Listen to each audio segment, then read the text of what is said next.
Welcome दोस्तों, आज की इस क्लास में हम पढ़ेंगे एनसीएफ 2005।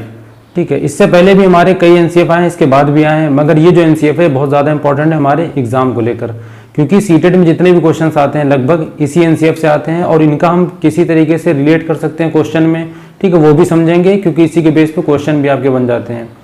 तो उम्मीद करते हैं कि आपने हमारे चैनल को सब्सक्राइब किया होगा, अगर नहीं किया है तो कर लो, अगर पहली बार आए हो तब तो पक्का कर लो। बेल आइकन को ऑन कर देना, बढ़िया एकदम घंटा दबाते ही पहुंच जाएंगे आप तक और पूरी कंप्लीट तैयारी होगी हमारे इस चैनल पर। तो उम्मीद करते हैं कि वीडियो को आप पूरा देखेंगे और पसंद भी करेंगे और कुछ समझेंगे भी और अपना एग्ज़ाम अच्छे से करेंगे। चलो फिर और बात करते हैं हम एनसीएफ 2005 की। अब देखो, इसको समझने से पहले हम देख लेते हैं कि ये ओवरऑल क्या कहना चाहता है, किस लिए बना है। ठीक है, इसका फुल फॉर्म अगर हम देखें तो नेशनल करिकुलम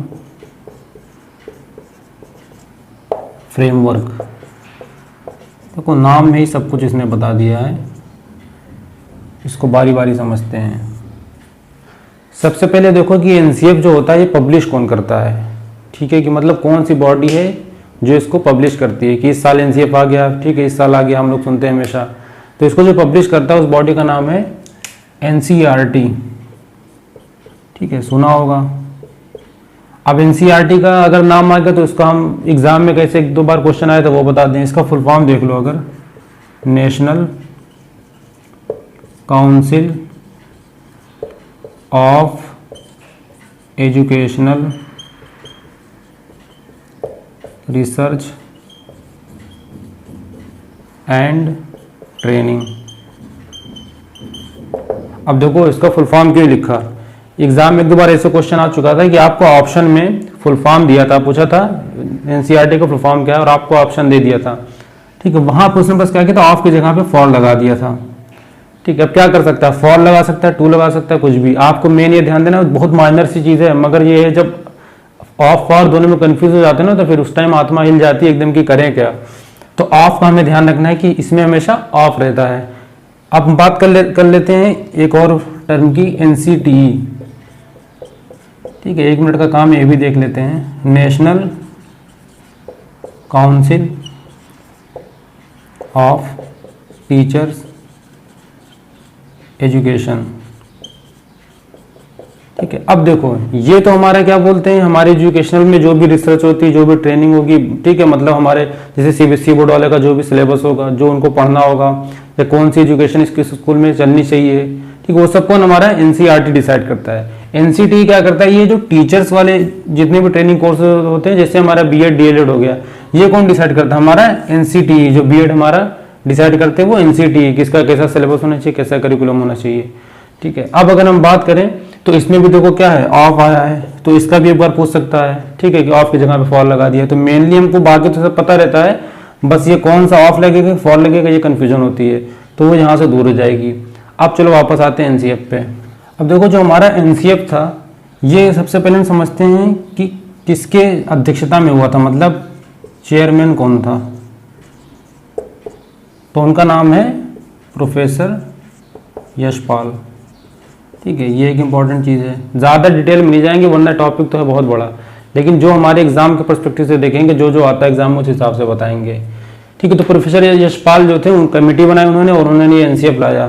ठीक है, जो 2005 है, याद रखना 2005, सबका अलग अलग चेयरमैन रहा है। ठीक है, इसका जो हमारा 2005 का प्रोफेसर यशपाल थे।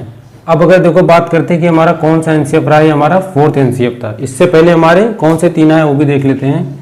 1975 में आया है, 1988 में आया और 2000 में। अब देखो एग्जाम में कैसे क्वेश्चन पूछा था कि इन विच ईयर एनसीएफ केम, कि किस साल एनसीएफ आया था। ऑप्शन में आपको एक ये दे दिया था, बाकी 3 अदर ऑप्शन दे दिए थे, तो आपको चारों का जानना है। ठीक है, कि 75 में भी आया, 88 में भी आया, 2000 में भी आया और 2005 में। कम से कम ये तो याद ही कर सकते हो। ठीक है, तो एक नंबर पक्का हो जाएगा वहां से। तो ये हमारा इतने साल में आ चुका है एनसीएफ।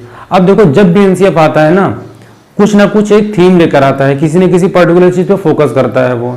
ठीक, जैसे अभी लेटेस्ट जो एनसीएफ आया 2023 में अगर हम कहें तो वो ज्यादातर क्या, वो फाउंडेशनल एजुकेशन पे उसने फोकस किया है, कि जो 3 से 8 साल के बच्चे होते हैं उनकी एजुकेशन पे फोकस किया है। ठीक है, ऐसे 2005 का इसका क्या थीम था, इसने किस पे फोकस किया था, वो समझने से पहले में समझें कि जो एनसीएफ होती है काम क्या करती है, मतलब ये किस लिए इसका हम यूज किया जाता है, एनसीईआरटी वाले क्यों पब्लिश करते हैं, इसका मेनली वर्क क्या होता है। तो देखो बात करें तो जो एनसीएफ होता है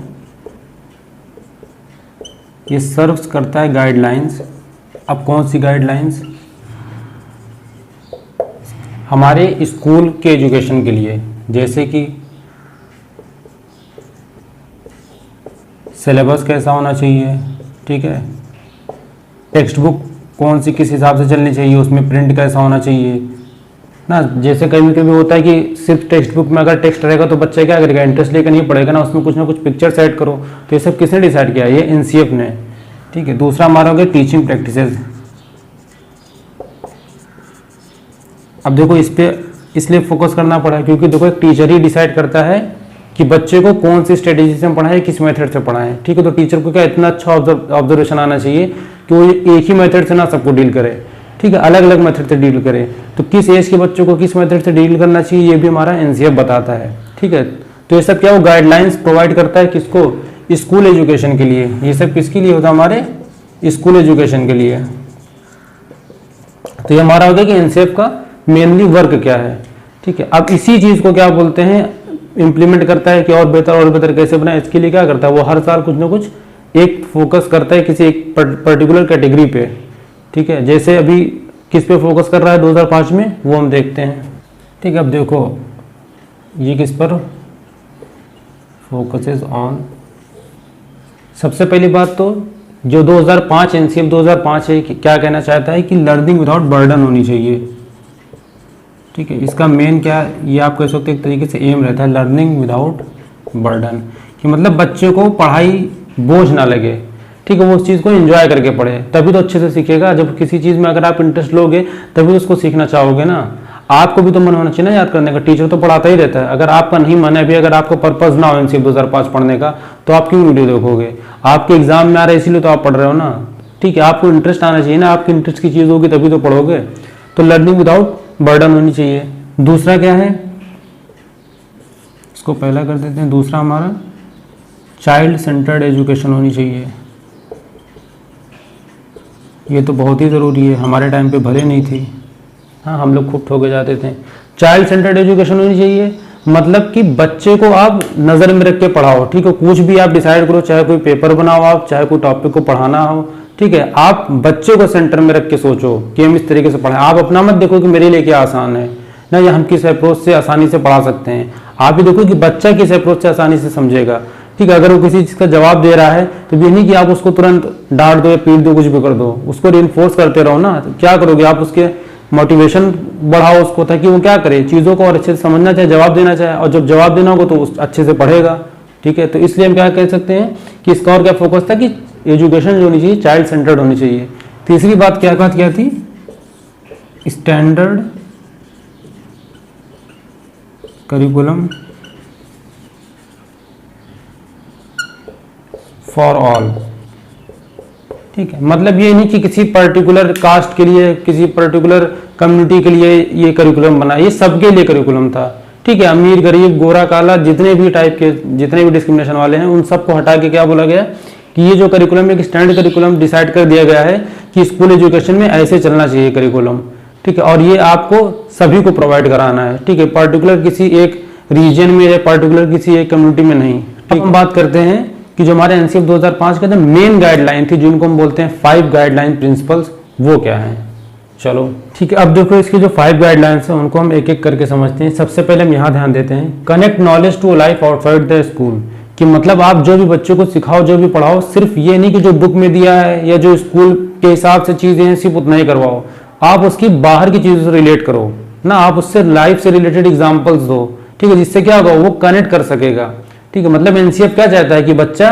सोसाइटी से सीखे, ठीक है, वो बच्चे में जो कंस्ट्रक्टिविज्म आए वो सोसाइटी को लेकर आए, ठीक है। और बच्चा क्या करता है, सोसाइटी से ज्यादा सीखता है, ठीक है। ये चीज हम चाहे आप हम लोग सोशल चीजों से जल्दी इंस्पायर हो जाते हैं, ठीक है। तो बच्चों को आप जब भी सिखाओ उसकी नॉलेज को आप रिलेट करो, स्कूल के बाहर की भी जो लाइफ है उससे भी रिलेट करो।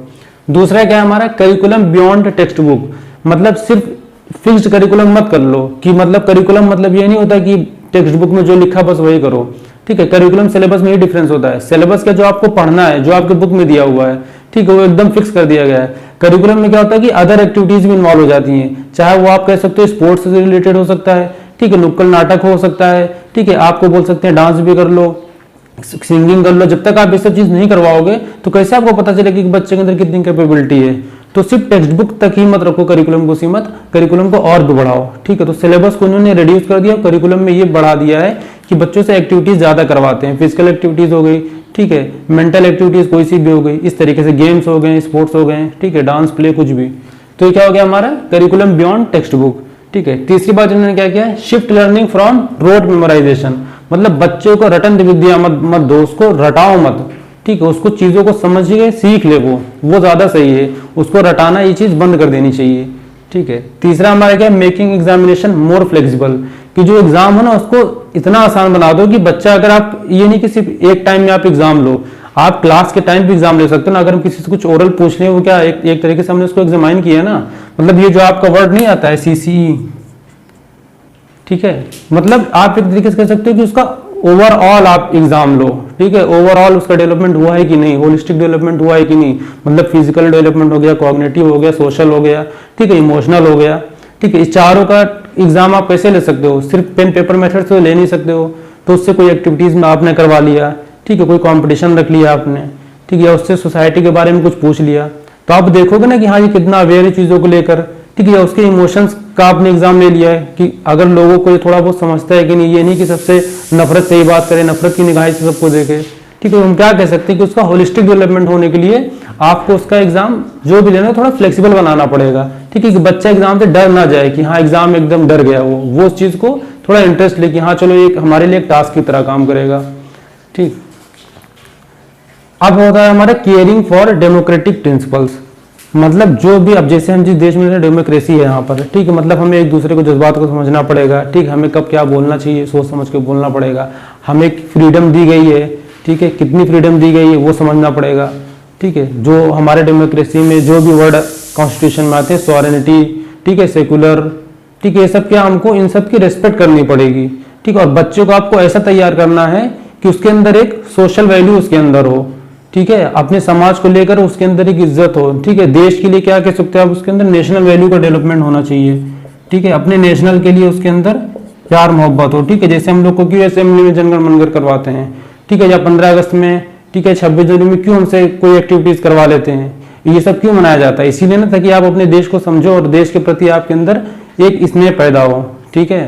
तो इसलिए जो 5 गाइडलाइंस है ये हमारे NCF 2005 का यही 5 गाइडलाइंस थी, तो इनको आप बारी बारी पढ़ के समझ लेना। टर्म्स आपके अलग अलग हो सकते हैं, 10 जगह पे कुछ ये लिखा जाता है, कुछ है, मीनिंग और सेंस एक ही बात का है, ठीक है, कि हमें करिकुलम को टेक्स्ट बुक के बियॉन्ड रखना चाहिए, नॉलेज को आउटसाइड ऑफ स्कूल रखनी चाहिए, एग्जाम को मोर फ्लेक्सिबल बनाना चाहिए, ठीक है, shift learning from road memorisation नहीं कराना चाहिए, रटन विद्या को खत्म करना चाहिए, और एक डेमोक्रेटिक देश में एक इंसान के अंदर नेशनल वैल्यू पैदा हो, नेशनल बिलीफ, फेथ, वो सब पैदा करना चाहिए, ठीक है। तो ये हमारा कंप्लीट हो गया NCF 2005 ना। अब हम बात करेंगे इसके बाद अदर टॉपिक्स की, ठीक है। तो आज के लिए तो इतना ही रहेगा, उम्मीद है आपको वीडियो पसंद आई होगी, और अगर पसंद आई हो तो लाइक करना, शेयर करना और चैनल को सब्सक्राइब कर लेना, ताकि ऐसी और भी अच्छी अच्छी वीडियोस आप तक आसानी से समझ सको, पहुंचती रहे आप तक। चलो बाय बाय।